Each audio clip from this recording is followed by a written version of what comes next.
I grew up in New Jersey in a family that wasn't my family.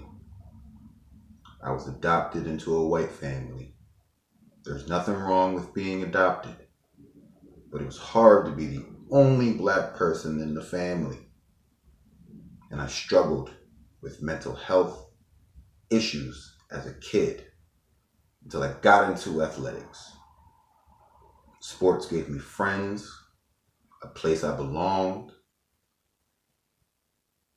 I went to college at Southern Connecticut State University on a football scholarship. The only thing I ever had was being on the field and people screaming my name. But my freshman year at Southern, I was on the bench. I wasn't used to that. My grades slipped. The next year was worse. I got into legal trouble. Things started getting out of control really fast. The first time I ever got arrested was in my sophomore year of college. I spent my whole spring break doing community service. I kept getting into arguments with my girlfriend. She eventually went to jail for it, but I was kicked out of my dorm. I just turned 20 and I was homeless. I was sleeping on the bleachers, trying to get my grades up, trying to make it to football practice. I tried so hard and I picked up my grades, but I had so many absences due to court that made it impossible to catch up.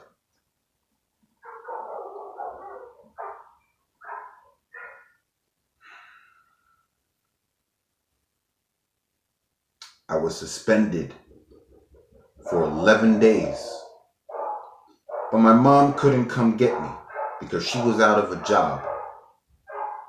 My dad's car broke down. I was stuck. I kept bouncing from place to place. I was losing trust in everybody. All these people I thought were behind me, they weren't. My first job after I became homeless was a moving company. Some of my friends on the football team were working there. I thought it would be okay. All I'd have to do is work and rent a room. But things just got worse and worse and worse. After all my friends left, I've reached out to women. I was like, I have to rely on my looks and charm to get by. And I still didn't want to be alone. I still wanted to be accepted and comforted, to be built up emotionally. Girls couldn't always do that for me. I spent a night in jail after getting into a petty argument with a girl. That girl. I was staying with this girl and her family, looking for a job again. Her mom was getting really frustrated with me.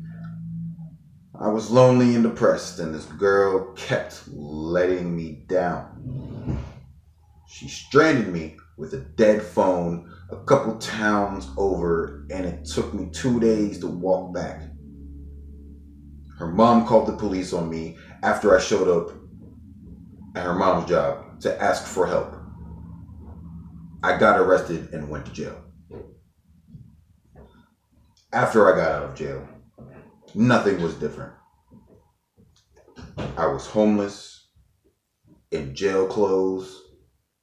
I didn't know where I was at. Anyone looking at me knew I was in jail. But they didn't know what my charges were. I could have been a murderer. My ID was stolen. I had no money. I was homeless for 7 months after I came out of jail. I was trying to make it to court, work. I had 2 jobs and I was so exhausted I passed out at work. I started smoking weed again to deal with the stress and have the stamina to be on the streets and not care. I got kicked out a shelter I was staying at. The rules are stricter than you think. I was on the streets again, sleeping at a mall, in abandoned houses. I was back to 1 job, trying to save up money.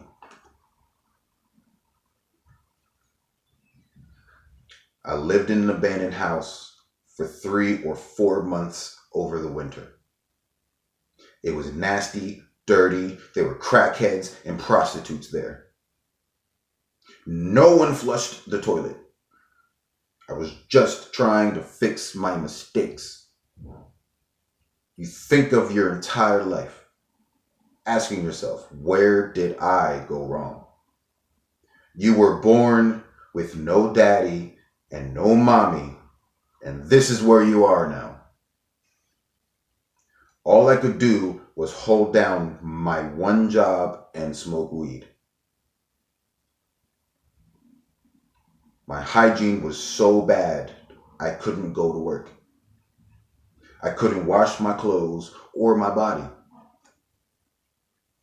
They told me to stop bussing tables. It was that bad. I was losing my mind. I had a couple hospitalizations in the psych ward. They ask you these questions. Are you hearing voices? Do you want to kill yourself? No, I'm just depressed. I don't have a warm place to stay. You have food here. Let me in. I got into a rapid rehousing program, but even that was tough. I'd look at apartments, meet landlords, but nothing was coming through. When my 21st birthday was a month away, I picked up the pace. An apartment came through. Now I'm in the house and I don't even go outside anymore. I can open my fridge, I can lock the front door, I can close the door to the bathroom, I can cook for myself. The adjustment is harder than I thought, but I'm getting there. It is May 2020. I wrote this letter April 2018, so about 2 years ago. That's all needs to be said.